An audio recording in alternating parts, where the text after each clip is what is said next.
Hello guys, आज हम मैं राम राम ने सीताराम। आज हमारा नवे ब्लॉक में देसी हमें हमारा खेत पे खोखे खाने के लिए जाएंगे। तो चलो आज हम जाएंगे।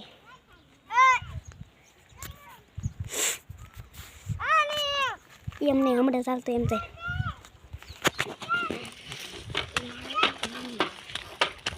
आज खोखा खाना नहीं। हाँ, खोखा खाने।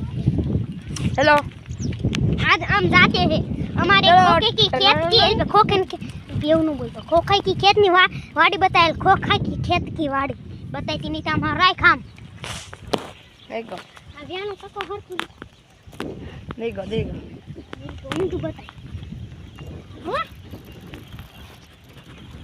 हेलो और उतार मैंने उतार तो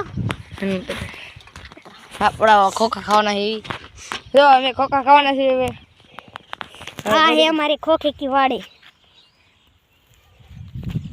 हेलो चलो गाइस, हम अंदर जाके तुमको बताएंगे कि कैसे खोखे पाके हैं।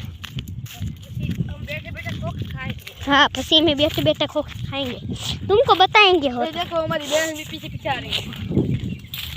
अर्धा ब्लॉक को बताएंगे।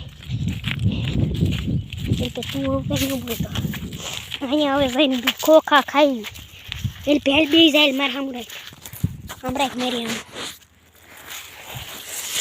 આ એટલે હવે હાલો હવે એમ ખોખા ઉમડે